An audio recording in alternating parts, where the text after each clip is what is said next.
अब हम स्टार्ट कर रहे हैं next part which is eukaryotic cell. तो हम स्टार्ट करने वाले हैं यूकैरियोटिक सेल, जो कि कॉम्प्लेक्स है as compare to prokaryotic cell. वो बहुत ही ईजी थी, वहाँ पर कोई ऑर्गेनेलीज प्रेजेंट नहीं थी, तो हमें पढ़ने के लिए उतने डिफ़िकल्टीज हमने नहीं फेस करी।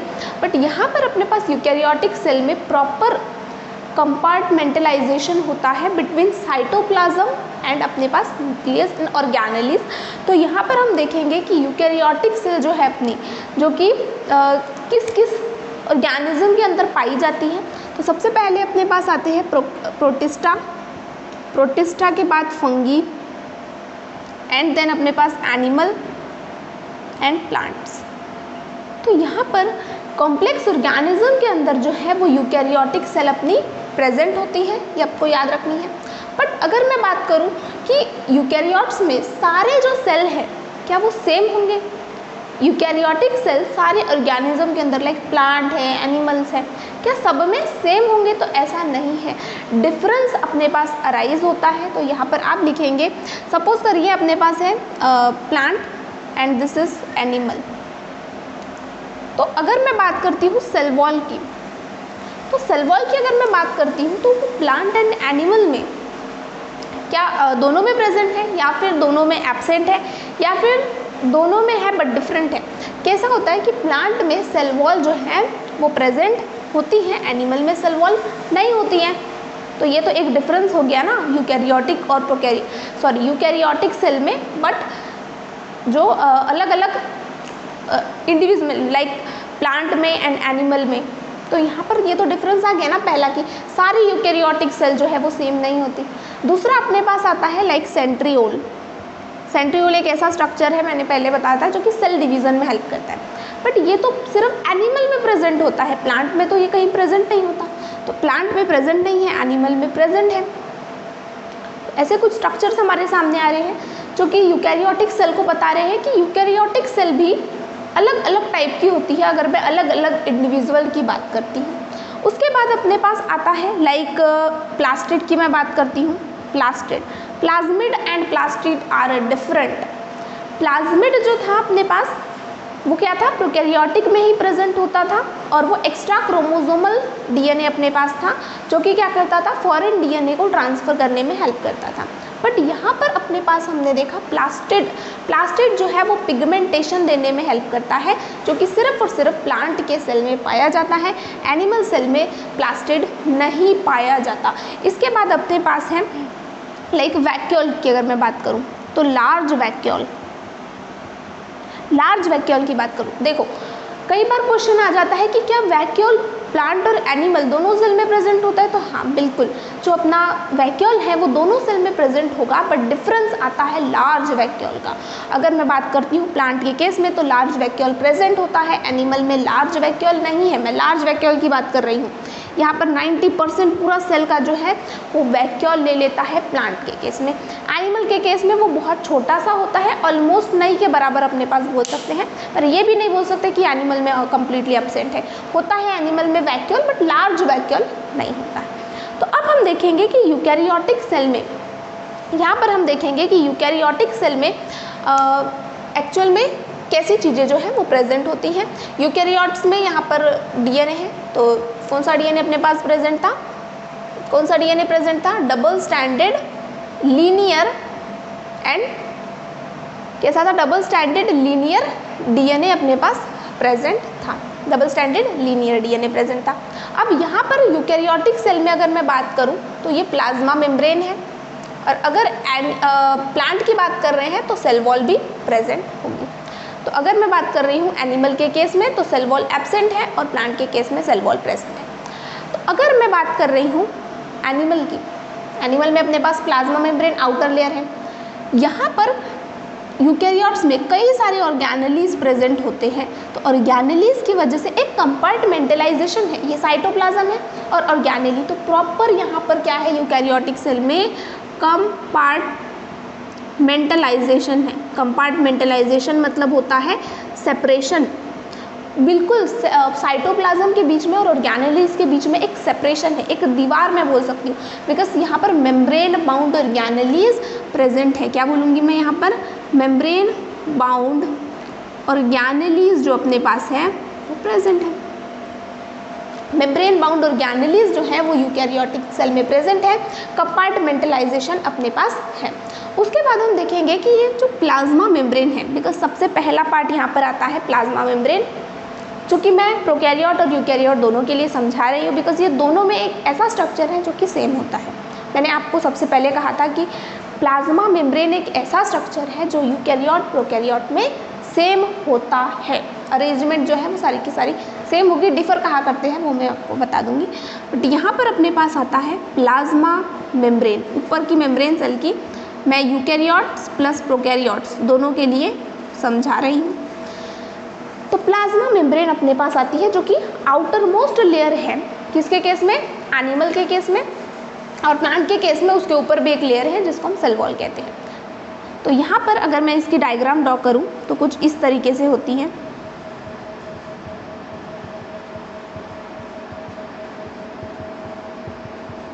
तो अपने पास आती है प्लाज्मा मेम्ब्रेन।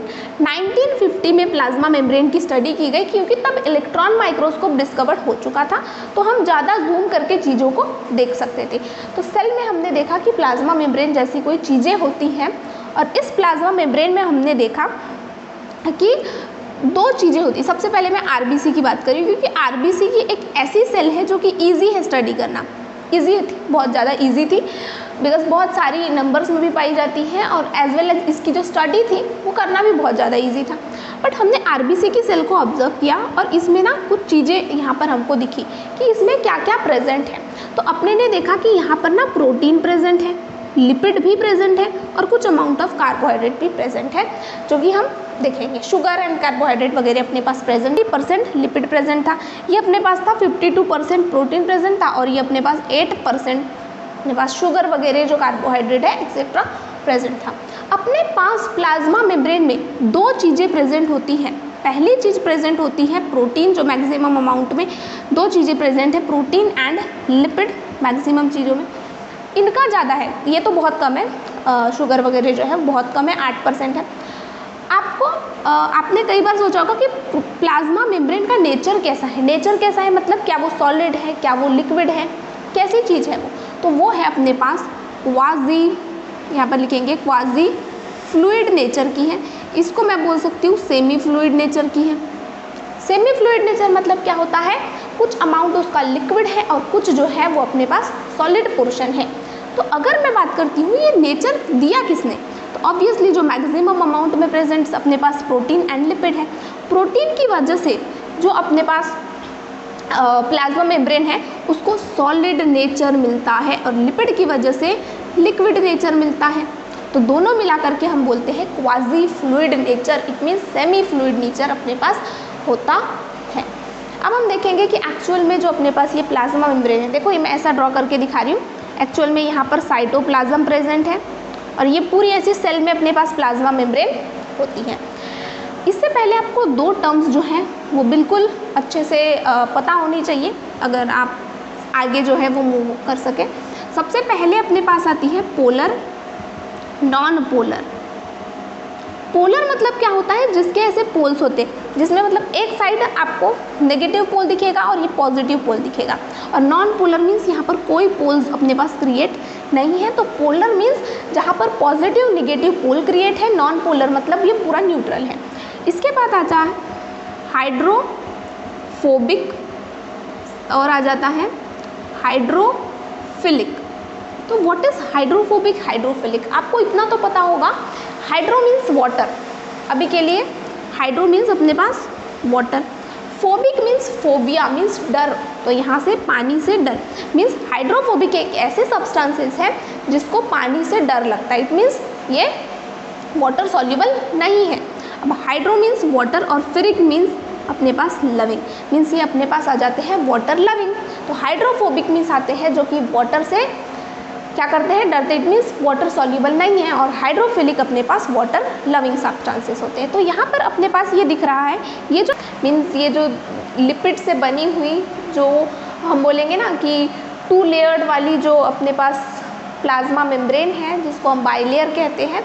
अब ये एक्चुअल में कैसे एक्चुअल में कैसे दिखती है और इसमें क्या क्या है जो किस तरीके से प्रेजेंट है, लाइक लिपिड किस तरीके से प्रेजेंट है, प्रोटीन किस तरीके से प्रेजेंट है, इसके अंदर कोई चीज़ अगर एंटर करना चाहे बिकॉज ये तो सेमी परमिएबल मेम्ब्रेन है, तो वो कैसे इसके अंदर एंटर करेगी या फिर एग्जिट करेगी, तो ये भी हम देखेंगे। पर पहले हम देख लेते हैं ये जो बाइलेयर आपको दिख रही है, ये एक लिपिड की लेयर, दूसरी लिपिड की लेयर, ये जो आपको स्ट्रक्चर दिख रहा है ये अपने पास लिपिड है। तो ये जो आपको पूरा का पूरा लिपिड दिख रहा है, आपको लिपिड के 2 पार्ट्स दिख रहे हैं। ये पहला पार्ट विच इज़ हेड, दूसरा दिख रहा है विच इज़ टेल। तो हेड वाला जो पार्ट है वो हाइड्रोफिलिक है, मीन्स ये वाटर लविंग है। तो यहाँ एक तो पहला पोलर है एंड कैसा है, हाइड्रोफिलिक है। Hydrophilic means water loving. Tail कैसी है, नॉन पोलर है एंड हाइड्रोफोबिक है। Hydrophilic and this is hydrophobic means ये वाटर इनपर्मिएबल है। तो यहाँ पर ये पूरी लिपिड है, बिकॉज अपने पास लिपिड जो है ना वो कैसा है, वाटर इनसॉल्यूबल है, वाटर को आने नहीं देगा। हमने ये जो देखा ओवरऑल स्ट्रक्चर देखा अपने पास लिपिड। तो आपको दिख रहा है 2 लेयर, हम इसको ये भी कह सकते हैं कि लिपिड बाइलेयर। ये अपने प्लाज्मा मेम्ब्रेन में क्या है, लिपिड बाइलेयर जैसा स्ट्रक्चर है। इसके बाद हम देखेंगे यहाँ पर प्रोटीन भी प्रेजेंट है, तो वो प्रोटीन कैसे प्रेजेंट है, प्रोटीन्स कैसे प्रेजेंट है ये हम देखेंगे। तो 3 टाइप ऑफ प्रोटीन होते हैं। पहला प्रोटीन होता है जो इन बाइलेयर्स के एक एक लिपिड के बीच में प्रेजेंट हो, कहीं पर भी प्रेजेंट हो सकता है। तो ये जो पहला आपको क्या दिख रहा है, प्रोटीन दिख रहा है, ये प्रोटीन एकदम लिपिड के अंदर है, तो इसको हम बोलते हैं इंटीग्रल प्रोटीन। सबसे पहला प्रोटीन है अपने पास इंटीग्रल प्रोटीन। इंटीग्रल प्रोटीन जो है लिपिड के बीच में ऐसा फिट हुआ है एकदम। और कुछ ऐसे प्रोटीन्स हैं जो कि बाहर प्रेजेंट होंगे, कुछ प्रोटीन जो है वो बाहर प्रेजेंट होंगे, उन प्रोटीन को हम क्या कहेंगे, पेरिफेरल, बिकॉज ये पेरीफेरी में प्रेजेंट है, तो ये अपने पास है पेरीफेरल प्रोटीन। तीसरे प्रोटीन होंगे जो इन दोनों बाइलेयर के बीच में ऐसे दोनों बाइलेयर को ज्वाइन करते हुए प्रेजेंट होंगे, तो इन थर्ड वाली लिपिड बाइलेयर यहाँ पर अपने पास ट्रांस मेम्ब्रेन, बिकॉज ये ट्रांसवर्स होके दोनों बाइलेयर के बीच में प्रेजेंट है, तो ये अपने पास है ट्रांस मेम्ब्रेन प्रोटीन। अपने पास आ जाते हैं integral, peripheral and transmembrane protein. तो अब हम देखेंगे कि आपको पता है बिकॉज लिपिड जो है वो एक अपने स्टेट में प्रेजेंट है, लिपिड जो है अपने स्टेट में प्रेजेंट है, वो मूव नहीं कर रहा है। मूवमेंट ऑफ बाइलेयर आपने सुना होगा, अपनी जो प्लाज्मा मेम्ब्रेन है वो क्या करती है, मूवमेंट दिखाती है। तो मूवमेंट की वजह क्या है, मूवमेंट किसकी वजह से शो करता है, तो मूवमेंट शो करता है बिकॉज ऑफ प्रोटीन। प्रोटीन की वजह से जो है अपनी प्लाज्मा मेम्ब्रेन मूव कर सकती है। तो प्रोटीन अपने पास मूवमेंट दिखाता है, बहुत टाइप की मूवमेंट दिखाता है।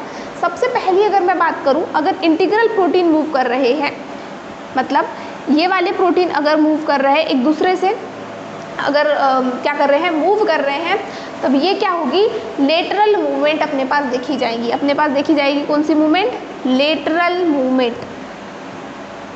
लेटरल मूवमेंट अपने पास देखी जाएगी।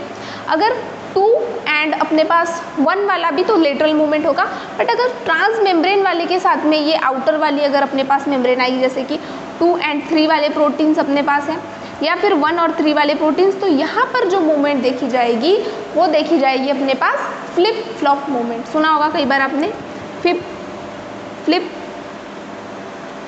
फ्लॉप, यहाँ पर आता है फ्लॉप मूवमेंट, फ्लिप फ्लॉप अपने पास मूवमेंट आ जाता है। तो 2 टाइप ऑफ मूवमेंट दिखाते हैं लिपिड, सॉरी ये प्रोटीन पहले अपने पास lateral movement and flip flop movement. तो अगर मैं बात करूँ किस वाले प्रोटीन को निकालना मीन्स एक्सट्रैक्ट करना आसान होगा, तो सबसे पहला वाला which is external, which is ये अपने पास peripheral as well as integral protein को निकालना ईजी होगा एज कंपेयर कि अपने पास ट्रांस मेम्ब्रेन प्रोटीन को आप निकालें, बिकॉज ट्रांस मेम्ब्रेन को एक्सट्रैक्ट करना, बिकॉज वो 2 बाइलेयर के बीच में प्रेजेंट है, तो डिफ़िकल्ट है एज कंपेयर टू अपने पास इंटीग्रल एंड पेरिफेरल प्रोटीन। तो अब हम देखेंगे कि अपनी जो ये बाइलेयर है इससे जो चीज़ें हैं, बिकॉज ये बाइलेयर जो अपने पास सेल के ऊपर प्रेजेंट है, अब कोई चीज़ को अंदर आना है तो परमिशन लेनी पड़ेगी इस बाइलेयर से, हम बोलेंगे प्लाज्मा मेम्ब्रेन से, ये अपने पास प्लाज्मा मेम्ब्रेन है। किसी चीज़ को बाहर जाना है इस मेम्ब्रेन से तो परमिशन लेनी पड़ेगी। तो अब हम देखेंगे कि एक्चुअल में ये सेल से कोई चीज़ें कैसी बाहर जाती है, अंदर जाती है। तो सबसे पहला हम देखेंगे डिफ्यूज़न वाली प्रोसेस है। करती हूँ, ये मेरी सेल है, ये मेरी सेल है। अगर यहाँ पर थोड़े बहुत न्यूट्रिएंट जो है वो प्रेजेंट है, आपकी बॉडी की ये एक सेल है। अगर इस सेल के बाहर हमने ना खाना खाया एंड अपने पास बहुत सारा न्यूट्रिएंट जो है वो ब्लड में प्रेजेंट है।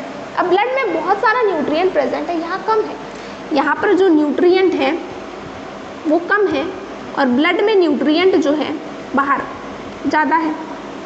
तो क्या होगा, न्यूट्रिएंट जो बाहर से अंदर जाएगा, बिकॉज आपको पता होगा जो मूवमेंट है किसी भी चीज़ की, जो मूवमेंट होती है वो होती है उसकी हायर कॉन्सेंट्रेशन से लोअर कॉन्सेंट्रेशन की तरफ। अगर मैं बोलूँ कि बाहर न्यूट्रिएंट ज़्यादा है, सेल के अंदर न्यूट्रिएंट कम है, तो बाहर से कोई चीज़ जो है वो अंदर जाएगी, बिकॉज हमेशा चीज़ें जो है normally high to low concentration जाती है, जिसको हम कहते हैं डाउन हिल मूवमेंट।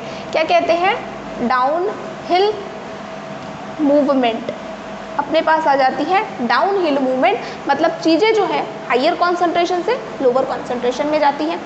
अगर अपने पास बाहर कोई चीज़ प्रेजेंट है, लाइक सपोज करो कोई लिपिड सॉल्युबल चीज़ें प्रेजेंट है अपने पास, लिपिड सॉल्युबल चीज़ें की अगर मैं बात करती हूँ यहाँ पर लिपिड सॉल्युबल चीज़ें की, बिकॉज ये बाइलेयर लिपिड से बनी है पूरी की पूरी, मीन्स मैक्सिमम लिपिड से अगर बनी है तो कोई लिपिड वाली चीज़ें जो है इजीली चले जाएगी, इजीली जो है इस यहाँ से अंदर इनसाइड साइड अपने पास चली जाएगी साइटोप्लाज्म में। किस प्रोसेस से, इस डिफ्यूज़न वाले प्रोसेस से। बाहर से जो चीज़ें हैं वो हायर कॉन्सेंट्रेशन से लोअर कॉन्सेंट्रेशन में आसानी से आ जाएगी। अगर वो लिपिड सॉल्युबल है तो वो इजी से क्या कर लेगी, यहाँ पर अपने पास अंदर आ जाएगी। बट अगर मैं बात कर रही हूँ किसकी, वाटर सॉल्युबल सब्सटेंस की, वाटर सॉल्युबल पोलर सब्सटेंसेस, तब ये बाइलेयर तो लिपिड से बनी। क्या आपको पता है कि लिपिड, जैसे सपोज करो ऑयल है, ऑयल में वाटर सॉल्युबल है क्या, नहीं। तो इस लिपिड से बनी हुई बाइलेयर से वाटर कैसे ट्रांसफ़र करेगा, कैसे एंटर करेगा, उसके लिए कुछ ना कुछ चीज़ें अपने पास होनी चाहिए। सपोज़ करो ये अपने पास पूरी बाइलेयर है, सपोज़ करो ये अपने पास बाइलेयर है जो लिपिड से पूरी बनी हुई है, ऐसे पूरी सेल है, एक आधा पोर्शन में आपको दिखा रही हूँ, यहाँ पर पूरा ना लिपिड प्रेजेंट है, लिपिड प्रेजेंट है। बट वाटर की एंट्री के लिए यहाँ पर एक खास चीज़ प्रेजेंट होती है, खास चीज़ यहाँ पर अपने पास प्रेजेंट होती है जो वाटर की यहाँ पर एंट्री कराएगी। उस चीज़ को हम क्या कहते हैं, उस चीज़ को हम कहते हैं अपने पास फैसिलिटेटेड डिफ्यूज़न। फैसिलिटेटेड डिफ्यूज़न के लिए यहाँ पर अपने पास कैरियर प्रोटीन्स प्रेजेंट होते हैं। सपोज करो ये अपने पास क्या है, ये अपने पास है कैरियर प्रोटीन जो कि वाटर को कैरी करेगा इनसाइड द सेल। तो इस डिफ्यूज़न को हम कहते हैं facilitated diffusion. Diffusion means facility से अपने पास किसको लाया जा रहा है, वाटर को लाया जा रहा है। अगर अपने पास लिपिड सॉल्युबल सब्सटेंस है तो वो इजीली इस प्लाज्मा मेम्ब्रेन से जो है वो इनसाइड द सेल आ जाएगा।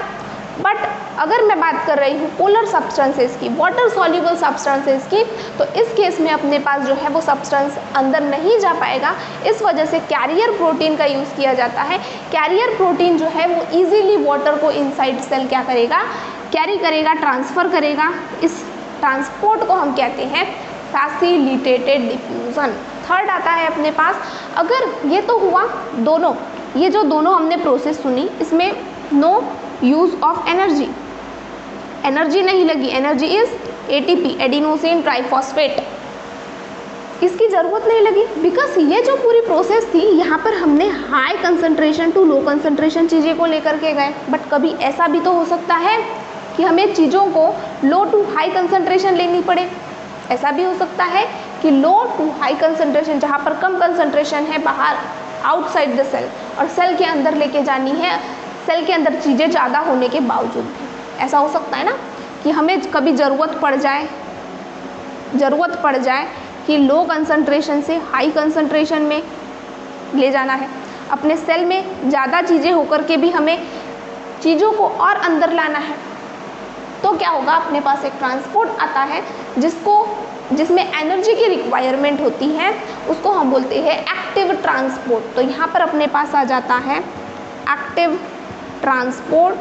तो एक्टिव ट्रांसपोर्ट में चीज़ें हाई टू लो अपने को ले जानी है, तो यहाँ पर एक स्पेशल पंप का यूज़ किया जाता है which is sodium and potassium pump. तो यहाँ पर यूज़ होते हैं सोडियम एंड पोटेशियम पंप। एक पंप है, सपोज करो यहाँ पर सोडियम एंड पोटेशियम पंप अपने पास प्रेजेंट होते हैं। चीज़ों को, ये अपने पास सोडियम पोटेशियम पंप चीज़ों को लो कंसंट्रेशन से हाई कंसंट्रेशन में भी, ये सेल के अंदर का साइटोप्लाज्म है, साइटोप्लाज्म के अंदर लो कंसंट्रेशन से बाहर लो कंसंट्रेशन है, फिर भी हाई कंसंट्रेशन में लेकर के आएंगे, इसको हम कहते हैं एक्टिव ट्रांसपोर्ट। डिफ्यूज़न में हाई टू लो कंसंट्रेशन जाएगी, और सिंपल वाली अगर डिफ्यूज़न है तो इसमें लिपिड सॉल्युबल सब्सटेंस चले जाएंगे, बट अगर वाटर सॉल्युबल सब्सटेंस लेके जानी है इस लिपिड वाली बाइलेयर से, तो अपने को यूज़ करना पड़ेगा कैरियर प्रोटीन्स, जो कि एक्टिव ट्रांसपोर्ट नहीं है, इसको हम पैसिव ट्रांसपोर्ट कहते हैं। ये दोनों जो आपने दिखी, ये अपने पास है पैसिव ट्रांसपोर्ट। पैसिव ट्रांसपोर्ट में अपने पास जो है वो एनर्जी का यूज़ नहीं होता है, बट अगर आपको चीज़ों को लो से हाई कंसंट्रेशन में लेके जानी है, बाहर सेल, सपोज करो बाहर अपने पास कंसंट्रेशन कम है, फिर भी हमें सेल के अंदर कंसंट्रेशन और ऐड करनी है बिकॉज अंदर ज़्यादा है, फिर भी, तो इसको हम कहते हैं एक्टिव ट्रांसपोर्ट। तो हमने देख लिया कि लिपिड बाइलेयर के अंदर चीज़ें को कैसे ट्रांसपोर्ट किया जाता है। इसके बाद जो है हम देखेंगे नेक्स्ट पार्ट में आगे का पोर्शन अपने पास, यहाँ पर जो है वो लिपिड मतलब प्लाज्मा मेम्ब्रेन वाला पोर्शन जो है वो कंप्लीट होता है। तो प्रोसेस आती है which is osmosis.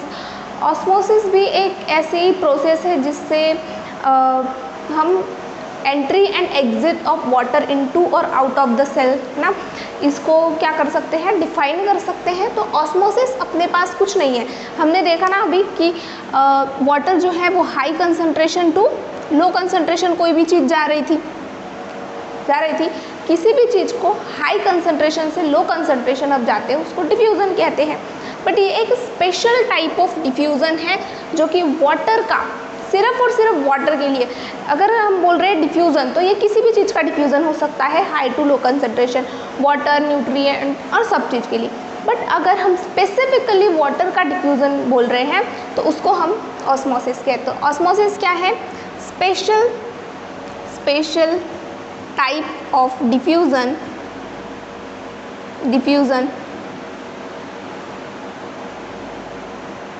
Special type of diffusion है फॉर वाटर के लिए डिफाइन किया गया है, हाई टू लो कंसंट्रेशन जब जाता है हमने डिफ्यूज़न कहा था। बट अगर हम स्पेसिफिकली वाटर के लिए बात कर रहे हैं तब हम इसको ऑस्मोसिस कहते हैं। तो ऑस्मोसिस एक स्पेशल टाइप ऑफ मूवमेंट है जो कि वाटर के लिए हम डिफाइन करते हैं। उसके बाद अपने पास आता है fluid mosaic model. Fluid mosaic model plasma membrane के लिए दिया गया था इन 1972। किसने दिया था, दो साइंटिस्ट थे, first is single and Nicolson. तो सिंगल एंड निकलसन ने फ्लूइड मोसाइक मॉडल दिया था। इन्होंने ये भी डिफाइन किया कि जो प्लाज्मा मेम्ब्रेन मीन्स जो लिपिड बाइलेयर है, इसकी मूवमेंट, इसकी फ्लिप फ्लॉप मूवमेंट, इसकी लेटरल मूवमेंट भी डिफाइन किए, जो कि मूवमेंट किसकी वजह से होती थी, प्रोटीन है और फ्लिप फ्लॉप हो सकती है, कोई सी भी मूवमेंट हो सकती है। कंफर्म करती है, क्या कंफर्म करती है, fluidity of plasma membrane. Plasma membrane fluidity है मीन्स फ्लूइड नेचर की है, ये कौन डिफाइन करता है, ये lateral and flip flop movement of अपने पास प्लाज्मा मेम्ब्रेन। तो ये था अपने पास सिंगर और निकलसन का मॉडल जो कि 1972 में इन्होंने दिया था। इसके बाद में हम देखेंगे कि जैसे हमने देखा था सेल वॉल जो कि नॉन लिविंग स्ट्रक्चर है, प्लाज्मा मेम्ब्रेन तो लिविंग स्ट्रक्चर था जो कि हमने देख चुके हैं। अब हम देखेंगे कि सेल वॉल जो कि एक डेड स्ट्रक्चर है, नॉन लिविंग स्ट्रक्चर्स हैं जो कि अपने प्लांट में पाया जाता है और कई सारे ऑर्गेनिजम्स में भी अपने पास, एनिमल्स में तो नहीं पाया जाता, और प्लांट के अलावा कई सारे स्मॉल जो हम बोलेंगे प्रोकैरियोटिक ऑर्गेनिजम्स हैं इनमें पाया जाएगा। तो देखते हैं अपने पास सेल वॉल। तो यहाँ पर आता है next point cell wall. Cell wall कैसा स्ट्रक्चर है, डेड है और पूरा हर चीज़ के लिए क्या है, परमिएबल है, परमिएबल स्ट्रक्चर है। तो सेल वॉल जो है अलग अलग अपने पास होती है। जैसे कि अगर मैं बात करूँ प्लांट की सेल वॉल, तो प्लांट की जो सेल वॉल है वो सेलुलोज, हेमी सेलुलोज और पेक्टिन से मिलकर बनी है।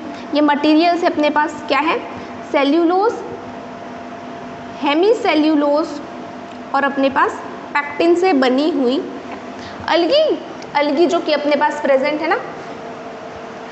अलगी की अगर अपने पास मैं सेल वॉल की बात करूं तो यहाँ पर आ जाएगा अलगी, जो कि बना है सेल्यूलोज से बना है, गैलेक्टन्स, मन्नास, इन सब चीज़ों से भी अपने पास मिलकर के बना है। तो यहाँ पर हम लिखेंगे सेल्यूलोज, गैलेक्टन और अपने पास मन्नास, जिसको हम बोलेंगे मिनरल कैल्शियम, जो कि CaCO3 कैल्शियम कार्बोनेट अपने पास। उसके बाद अपने पास है नेक्स्ट, बैक्टीरिया में भी सेल वॉल प्रेजेंट होती है। तो बैक्टीरिया की सेल वॉल किससे बनी है, बैक्टीरिया की सेल वॉल बनी है पेप्टिडोग्लाइकन, म्यूरिन और म्यूरामिक एसिड से मिलकर के बनी है। बैक्टीरिया की जो सेल वॉल है किससे बनी है, पेप्टिडोग्लाइकन से बनी है। तो यहाँ पर लिखेंगे पेप्टिडोग्लाइकन,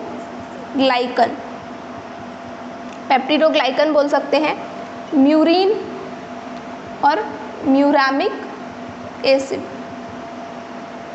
तो ये अपने पास आ गया सेल वॉल। सेल वॉल सिर्फ प्लांट में प्रेजेंट होती है ऐसा नहीं है, प्लांट के साथ ये किसी अलगी और बैक्टीरिया में भी देखी जाती है। अब प्लांट की सेल वॉल अगर मैं बात करूँ, सपोज करो ये मेरे पास प्लांट है, तो आपको पता है इसके पास सेल वॉल भी पाई जाएगी और प्लाज्मा मेम्ब्रेन भी पाई जाएगी। ओके, बिकॉज प्लांट की बात कर रहे हैं। तो यहाँ पर सेल वॉल दो पार्ट में डिवाइडेड है। यहाँ पर जो सेल वॉल है वो दो पार्ट में डिवाइडेड है। Outer cell wall is primary cell wall और इनर वाली जो है वो सेकेंडरी सेल वॉल अपने पास है। तो क्या डिफरेंस है प्राइमरी और सेकेंडरी सेल वॉल में, आपने इतना तो जान लिए होंगे अभी तक कि सेल वॉल जो अपने पास है वो डेड स्ट्रक्चर है। तो अब क्या डिफरेंस है primary and secondary cell wall के बीच, तो हम जान लेते हैं।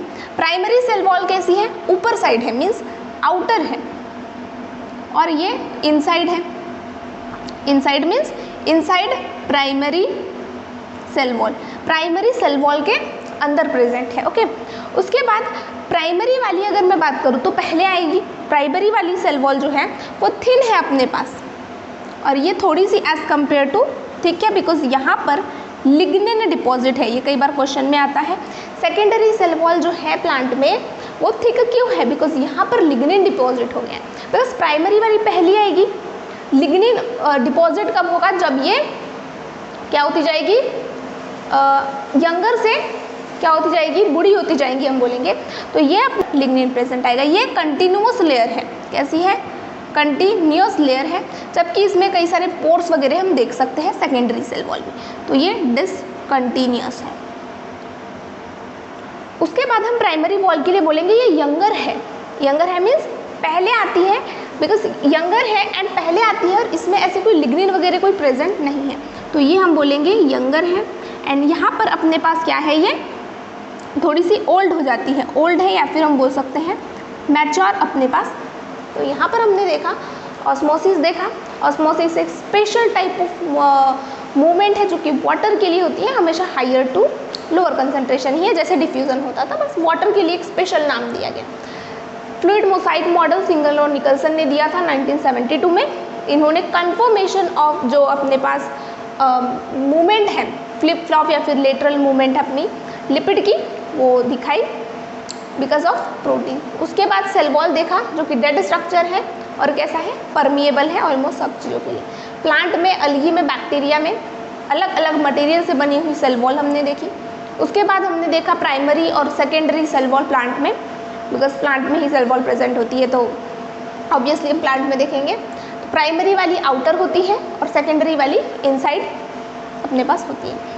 तो ये हमने देखा। इसके बाद में जो टॉपिक आएगा वो अपने पास आएगा, वेरी इंपॉर्टेंट टॉपिक, उसको नोट करके रखना, जो कि अपने पास एंडो मेम्ब्रेन सिस्टम, जहाँ से एक क्वेश्चन ना PYQ, हर PYQ में आप देखेंगे, लाइक 2024 में भी वहाँ से क्वेश्चंस आए हैं, तो मोस्ट प्रोबेबली वहीं से क्वेश्चन आने के चांसेस हैं। एंडोमेम्ब्रेन सिस्टम, इसमें कितने टाइप्स के अपने पास ऑर्गेनेलीज वहाँ पर इंक्लूडेड है, कितने इंक्लूड नहीं है, ये सारा हम देखेंगे। कैसे एंडोमेम्ब्रेन सिस्टम पूरा एक सिस्टम कोऑर्डिनेट होकर कैसे फंक्शन करता है, ये भी हम इसके नेक्स्ट क्लास में देखेंगे।